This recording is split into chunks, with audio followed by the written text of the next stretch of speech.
Hello everyone, एक बार फिर से आप सभी का वेलकम है आपके अपने इस चैनल पे। आज जो है CUET PG के जो एग्ज़ाम है वो ख़त्म हो चुके हैं।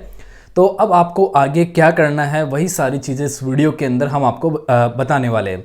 तो आप लोग इस वीडियो को पूरा वॉच करिए, और अगर आप लोग हमारे चैनल पे फर्स्ट टाइम विजिट करें तो आप लोग ज़रूर से चैनल को सब्सक्राइब कर लीजिए, ताकि आपको आगे जो इन्फॉर्मेशन है वो मिल सके हमारे वीडियोस के माध्यम से। तो इसलिए आप लोग इस वीडियो को पूरा वॉच करिए। देखिए, जैसे अब आपका एग्ज़ाम ख़त्म हो गया तो अब दो चीज़ें आपके सामने आएगी। पहली तो यहाँ पर जो आपकी आंसर की है वो आपको यहाँ पर देखने को मिलने वाली है, ठीक है। जो आपकी आंसर की है वो आएगी, उसके बाद आपकी फाइनल आंसर की आएगी। ये जो आपकी आंसर की है लगभग 4 अप्रैल तक जो है आपको यहाँ पर देखने को मिल जाएगी। 4 अप्रैल तक ये चीज़ NTA ने ऑफिशियली अपने को बता रखी है कि 4 अप्रैल तक आपकी जो आंसर की है, प्रोविजनल जो आंसर की है वो आएगी। उसके बाद यहाँ पर आपकी जो फाइनल आंसर की है वो आएगी, ठीक है।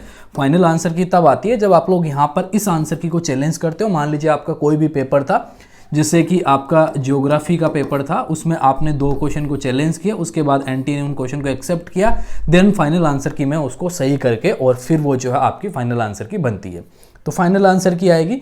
उसके बाद जो है आपका यहाँ पर जो स्कोर कार्ड है, जैसे कई लोग बोलते हैं कि फाइनल आंसर की के साथ स्कोर कार्ड आता है, नहीं, स्कोर कार्ड जो है आपका अलग से आता है। उसमें पता चलता है आपको, जैसे आपका पेपर था यहाँ पे 300 नंबर का, तो 300 नंबर में से आपका कितना आया है, 200 आया है, 250 आया है, कितना आया है, वो आपका होता है स्कोर कार्ड। उसके बेस पे जो है आपको यहाँ पर अलग अलग यूनिवर्सिटी में काउंसलिंग करवानी पड़ेगी। उस टॉपिक पे भी हम लोग चलते हैं। तो आपको भी क्लियर हुआ यहाँ पर कि जो है आपको आंसर की जो है वो देखनी है। उसके बाद आपके पास एक स्कोर कार्ड आ जाएगा प्रॉपर कि आपका इतना स्कोर आया है। अब उसके बाद आपको काउंसलिंग में पार्टिसिपेट करना है। काउंसलिंग की जो प्रक्रिया है, काउंसलिंग जो प्रोसेस है, उसमें आपको भाग लेना है। उसमें आपको एडमिशन के लिए अलग अलग यूनिवर्सिटी की जो वेबसाइट है उस पर जाना होगा। जैसे कि मैंने बताया आपको कि भाई काउंसलिंग में आपको पार्टिसिपेट करना ही पड़ेगा, तभी जो है आपको यूनिवर्सिटी में एडमिशन मिलेगा। अब जैसे अगर मान लीजिए कि आपको JNU में एडमिशन लेना है, तो JNU का अलग से फॉर्म आएगा, वो आपको फॉर्म भरना पड़ेगा, जिसको काउंसलिंग फॉर्म बोलते हैं। ऐसे ही अगर आपको BHU में जाना है तो फिर BHU की वेबसाइट पे आपको जाना पड़ेगा, और BHU का जो काउंसलिंग का फॉर्म है वो आएगा। ऐसे ही अगर आपको यूनिवर्सिटी ऑफ दिल्ली DU में जाना है तो उसके लिए आपको अलग से उसका काउंसलिंग का फॉर्म भरना होगा, काउंसलिंग के लिए उसका आएगा। ऐसे ही आपको सेंट्रल यूनिवर्सिटी ऑफ पंजाब है, सेंट्रल यूनिवर्सिटी ऑफ गुजरात है, सेंट्रल यूनिवर्सिटी ऑफ झारखंड है, सेंट्रल यूनिवर्सिटी ऑफ तमिलनाडु है, जम्मू कश्मीर है। ये कुछ जो सेंट्रल यूनिवर्सिटीज़ है लाइक, जिसमें भी आपको एडमिशन लेना है एक्चुअली, तो उसकी वेबसाइट पे जाना पड़ेगा, और उनका अलग से आपको काउंसलिंग का जो फॉर्म है वो यहाँ पर भरना होगा। सबका जो फीस है वो आपको अलग अलग देखने को मिलेगा। जैसे मान लीजिए कि किसी का 250 रुपये फ़ीस हो सकता है, किसी का 200 रुपये फ़ीस हो सकता है, किसी का 500 भी हो सकता है। ये एक्चुअली डिपेंड करता है यूनिवर्सिटी पर, ठीक है।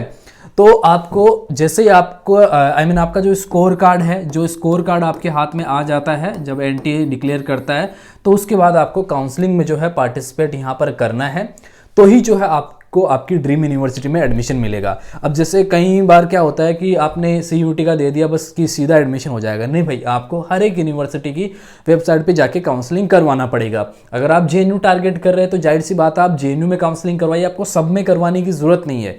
आपका जो भी ड्रीम यूनिवर्सिटी है, आपका जितना स्कोर आया है उसके हिसाब से आप अपनी मनपसंद की जो भी यूनिवर्सिटी है उसमें आप काउंसलिंग के लिए भाग लेंगे, फॉर्म भरेंगे उसका। अब जैसे मान लीजिए कि आपको BHU में फॉर्म भरना है, तो आप JNU में क्यों फिर फॉर्म भरेंगे, ठीक है।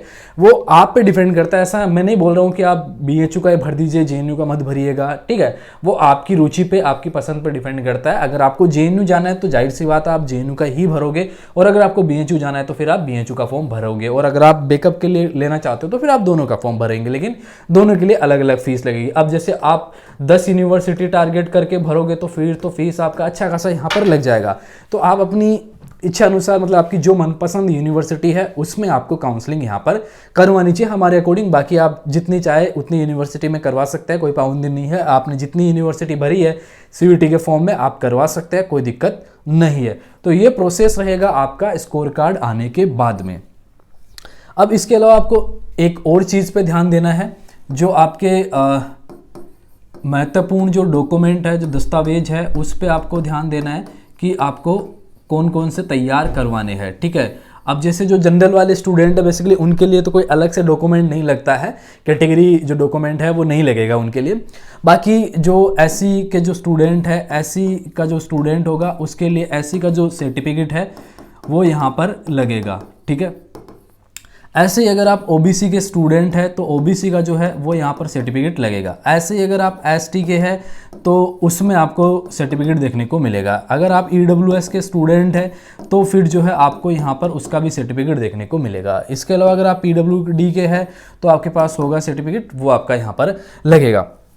अब देखिए जैसे एससी एसटी में उतना डेट का ज़्यादा झंझट नहीं रहता है, लेकिन ओबीसी और ईडब्ल्यूएस में आपको ये खासकर देखने को मिलता है कि हर साल रिन्यू होता है या फिर 6 महीने के बाद में, 12 महीने के बाद में आपका जो सर्टिफिकेट है उस पर वो चीज़ मेंशन होती है। तो आप जो है अपने नियर बाई साइबर कैफे से इस चीज़ का पता करें, आपके पास होगा वैसे जो सर्टिफिकेट है ओबीसी एनसीएल का या फिर ओबीसी का, तो ये नया वाला आपके पास यहाँ पर होना चाहिए।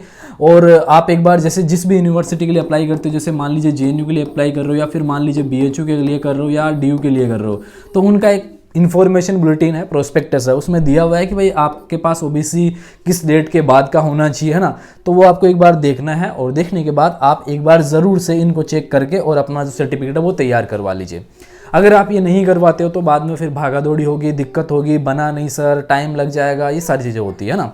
तो अभी आपके पास इनफ टाइम है, अभी आपके रिजल्ट आने में भी टाइम है, लगभग 15 अप्रैल तक हम होप करके चल रहे हैं कि आपका जो रिजल्ट है वो जारी हो जाना चाहिए। जैसे कि 4 अप्रैल को आपका यहाँ पर आंसर की जारी हो जाएगा, उसके बाद आपका फाइनल आंसर की आएगा, उसके बाद आपका जो स्कोर कार्ड है वो यहाँ पर एनटीए जारी करेगा। तो ये सारा प्रोसेस रहेगा, इतना टाइम है आपके पास, इनफ टाइम है। इतने टाइम में आप लोग जो है ये सारे डॉक्यूमेंट अपने तैयार करवा लीजिए जो भी अभी मैंने बताया है। बाकी जनरल वाले स्टूडेंट के लिए कोई खास डॉक्यूमेंट लगता नहीं है, जो नॉर्मल मतलब सबके लिए लगता है, जैसे 10th 12th का मार्कशीट है, ग्रेजुएशन का मार्कशीट है, ये सारे, ठीक है। अब ग्रेजुएशन का अगर मैंने पॉइंट बोल दिया तो मैं वो भी क्लियर कर देता हूँ। जैसे मान लीजिए कि अभी आपका अपेयरिंग है, अभी आपका नहीं आया है, तो सारी यूनिवर्सिटीज़ में टाइम लगेगा, जैसे जेएनयू, बीएचयू, ड्यू इनमें और हैदराबाद यूनिवर्सिटी है, तो इनकी काउंसलिंग प्रोसेस में थोड़ा सा टाइम लगेगा। हालांकि इस साल काफ़ी मतलब जल्दी हो गई ये चीज़ें, लेकिन फिर भी टाइम लगेगा, क्योंकि अभी जब आपका स्कोर कार्ड आ जाएगा उसके बाद ये लोग अपना अपना नोटिस रिलीज़ करेंगे कि जो है इतनी तारीख से इतनी तारीख के बीच हमारे फॉर्म फिल होंगे, आपको फॉर्म फिल करने हैं। ऐसे ही जेएनयू, बीएचयू, ड्यू सब करेंगे, तो उसमें भी आपको अच्छा खासा टाइम मिलेगा। आपकी फर्स्ट कट ऑफ जो है वो जारी होगी, उसके बाद सेकंड कट ऑफ आएगी, थर्ड कट ऑफ आएगी। लेकिन आप जब फर्स्ट में पार्टिसिपेट करेंगे तो ही आगे वाली कट ऑफ में आप यहाँ पर एडमिशन ले पाएंगे। अगर आप सोच रहे हो कि सीधा थर्ड कट ऑफ में चला जाऊँ, नहीं जा सकते। पहले आपको फर्स्ट कट ऑफ की जो काउंसलिंग होगी उसमें पार्टिसिपेट करना होगा, तो ही आप सेकंड और थर्ड की कट ऑफ में जो है पार्टिसिपेट ऑटोमेटिकली कर पाएंगे, क्योंकि आपने फर्स्ट वाले में फीस पे कर दी थी। ओके, सो ये एक्चुअली आपका सारा प्रोसेस रहने वाला है आफ्टर CUET एग्ज़ाम, जो कि आपने दे दिया है। आज फाइनली एंड हो गया एग्ज़ाम, तो अब आपको वेट करना है आपकी आंसर की का। देन फिर अगर आप लोग आंसर की को चैलेंज वगैरह करना चाहे तो वो भी आप कर सकते हैं। सारा जो प्रोसेस है आपको हमारे इस चैनल के द्वारा बताया जाएगा, तो आप लोग चैनल को ज़रूर सब्सक्राइब कर लीजिए। पास में जो बेल आइकन है उसको भी आप प्रेस कर लीजिए, शायद आपने नहीं कर रखा है इसलिए आपके पास नोटिफिकेशन नहीं जाता है, तो ज़रूर से आप प्रेस कर लीजिए बेल आइकन को और सारे नोटिफिकेशन ऑन कर लीजिए, ताकि वीडियो का नोटिफिकेशन आप तक पहुँच सके और जो इन्फॉर्मेशन है वो भी आप तक जा पाए वीडियो के माध्यम से। सो इस वीडियो में इतना ही गाइस। वीडियो देखने के लिए आप सभी का शुक्रिया।